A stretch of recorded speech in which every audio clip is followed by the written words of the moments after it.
यह भी गुजर जाएगा। एक राजा था। उसने अपने राज्य में ढिंढोरा पिटवाया कि कोई ऐसा सूत्र बतलावे जो दुख सुख, लाभ हानि, जीवन मरण, जीत हार, अपने पराये सभी परिस्थितियों में समान लाभदायी हो। महीनों बीत गए, किसी के दिमाग में ऐसा सूत्र नहीं आया जो सभी परिस्थितियों में समान लाभदायी हो। राजा जंगल की ओर बढ़ गया।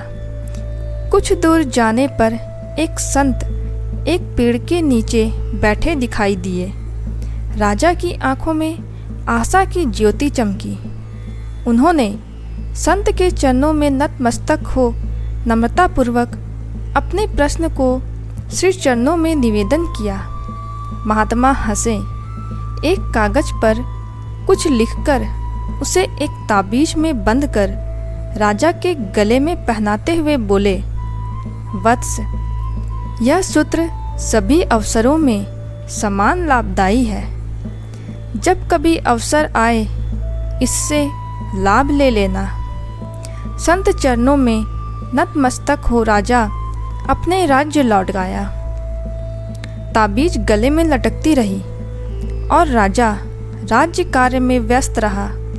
समय व्यतीत होता गया। 2 वर्ष बीत गए। एक बार पड़ोसी देश के राजा ने उसके राज्य पर आक्रमण कर दिया। सेनाएं तैयार न थी, अतः घबराए हुए उसके सैनिकों को रौंदती हुई पड़ोसी देश की सेना राजमहल में प्रवेश कर गई। परेशान राजा भयभीत हो प्राण रक्षा के उद्देश्य से भाग निकला। पीछे पीछे शत्रु सेना और आगे आगे घोड़े पर सवार राजा।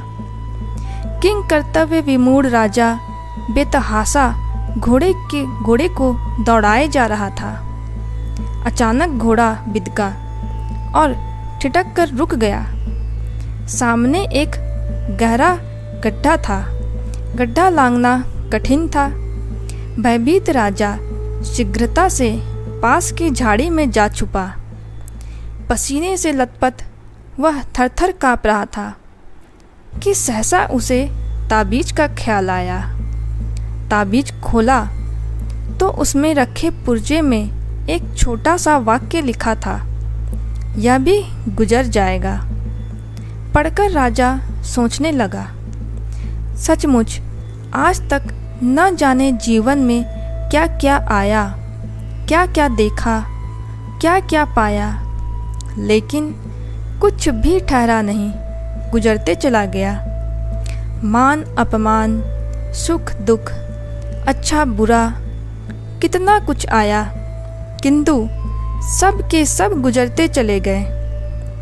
घबराहट कुछ कम हुई। उसे विश्वास हो गया, निश्चय ही यह भी गुजर जाएगा। अब तक वह परेशान था, भयभीत था, घटना का नायक भोगता था। अब वह दृष्टा है, शांत, निश्चिंत, प्रसन्न। सचमुच कुछ देर बाद दुश्मन के घोड़ों की टापों की आवाज़ कम होने लगी। शायद दुश्मन रास्ता भटक गए थे। राजा श्रद्धा भक्ति पूर्वक ताबीज पहना और वहाँ से निकल पड़ा। कुछ दिन बाद पुनः सैन्य संगठन कर वह शत्रुओं पर धावा बोल दिया और अंततः विजयी हुआ। दृश्य का परिवर्तन।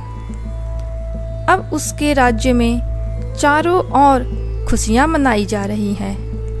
दीप मालाएं सजाए गए हैं। राजमहल सजाया गया है। चारों ओर उत्सव का सा वातावरण है। विजयी राजा अपने महल की ओर लौट रहा है। सभी उन पर फूलों की वर्षा कर रहे हैं। महल के पास आकर राजा सहसा रुक गया।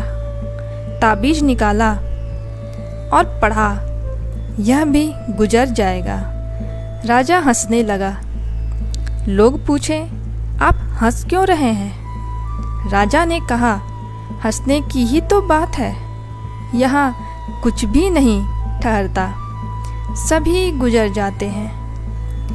काल की वेगवती धारा में सब बहे जा रहे हैं, लेकिन सहसा राजा कुछ गंभीर हो गया और सोचने लगा, क्या इस गुजर जाने वाली भीड़ में न गुजरने वाला कोई स्थायी तत्व नहीं है?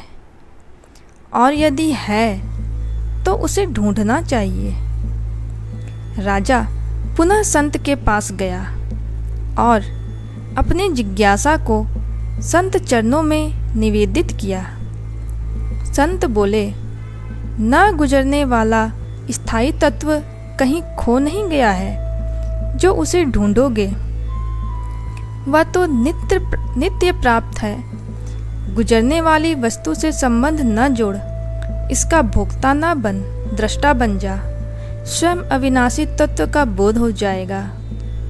वह अविनाशी न गुजरने वाला तत्व तू ही है। राजा सुखी हो गया, राज्य किया पर दृष्टा बनकर।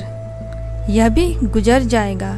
इसका बोध को पाकर वह सुख में अहंकार और राग तथा दुख में तनाव और द्वेष दोनों से ऊपर उठकर स्व में स्थित हो आनंद मग्न हो गया। ठीक ही कहा गया है, यदि जीवन है तो सुख एवं दुख, उन्नति या विपत्ति का क्रम बना ही रहता है। इस विश्व में कोई ऐसा नहीं हुआ जिस पर विपत्ति नहीं आई हो, अतः इस पर चिंता करना व्यर्थ है। विपत्ति का निस्तारण धैर्य एवं युक्तिपूर्ण पौरुष से होता है, चिंता से नहीं। महात्मा विदुर। इसीलिए सद्गुरु कबीर साहब कहते हैं, कबीर मैं तब ही डरूं जो मुझ ही में होए, मीच बुढ़ापा आपदा सब काहू को जोए। कबीर साखी दर्पण भाग 2 से। अर्थात कबीर साहब कहते हैं, मैं तब डरूं जब केवल मुझ में ही होता हो, परंतु मृत्यु, बुढ़ापा, आपदा तो सब किसी में देखा जाता है। फिर दुख और डर कैसा?